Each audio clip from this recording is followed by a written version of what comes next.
UP में एक और चर्चा है, मुख्तार अंसारी का क्या होगा, अतीक अहमद का क्या होगा। यूपी में कुल 22,259 अपराधियों पर एक्शन को लेकर कुल 11 अरब 28 करोड़ 23 लाख 97 हजार रुपए की चल अचल संपत्ति जब्त की जा चुकी है। चल अचल संपत्ति का मतलब होता है माफिया की गाड़ी, उसका बंगला, बैंक बैलेंस सब जब्त। यह सिर्फ खबर की एक छोटी सी हेडलाइन है। यूपी में माफिया राज पर चले हथौड़े की पूरी पिक्चर देखिए हमारी इस रिपोर्ट में।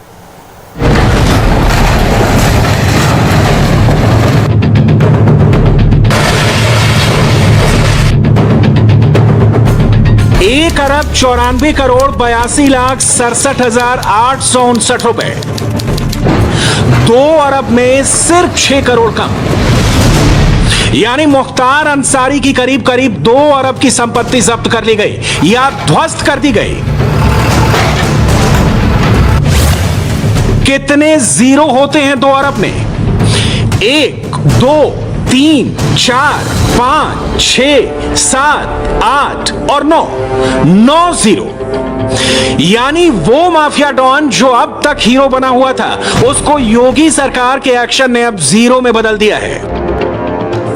पिछले 1 साल में योगी आदित्यनाथ की सरकार ने अवैध संपत्ति पर जो ताबड़तोड़ और धुआंधार एक्शन लिया है, उसका रिजल्ट अब सामने आने लगा है। योगी आदित्यनाथ की सरकार ने बाकायदा एक प्रेस नोट जारी करके यह बताया है कि उत्तर प्रदेश में किस माफिया की कितनी संपत्ति जब्त या ध्वस्त कर दी गई, और इस लिस्ट में सबसे पहला नाम है मुख्तार अंसारी का।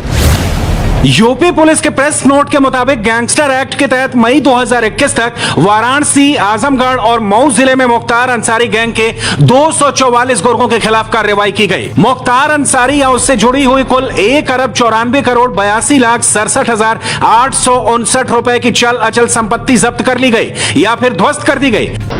लखनऊ, प्रयागराज, वाराणसी, सीतापुर, मऊ और गाजीपुर में मुख्तार, उसके रिश्तेदारों और उसके गुर्गों की एक एक अवैध संपत्ति को धूल में मिला दिया गया।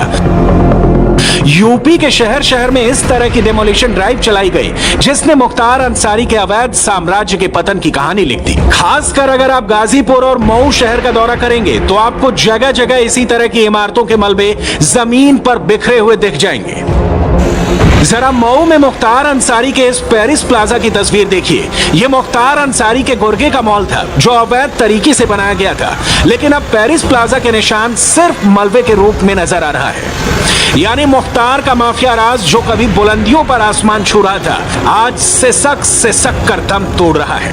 मुख्तार अंसारी तो सिर्फ ट्रेलर था। यूपी पुलिस के डेमोलिशन ड्राइव की असली पिक्चर अब देखिए। ये जिस किले को आप टूटते हुए देख रहे हैं, ये किला अतीक अहमद का था। प्रयागराज के करबला में 3000 मीटर स्क्वायर की जमीन पर अवैध रूप से बनाई गई ये विशाल हवेली कभी अतीक अहमद के पावर का सेंटर थी।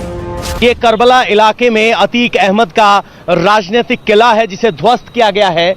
ये जब 1989 में अतीक अहमद राजनीति में उतरा तो यहीं से चुनावी राजनीति की शुरुआत की गई। प्रशासन की तरफ से कहा गया कि इस बिल्डिंग का कुछ हिस्सा अवैध है। बिल्डिंग का नक्शा 2004 में पास करवाया गया था, लेकिन पैमाइश के बाद बाहर के इलाके में जो हिस्सा बना है उसे तोड़ दिया गया है। आपको बता दें कि यह कार्यालय 1500 वर्ग गज में बना हुआ है और इसी कार्यालय में अतीक अहमद अपना राजनीतिक दरबार लगाते थे।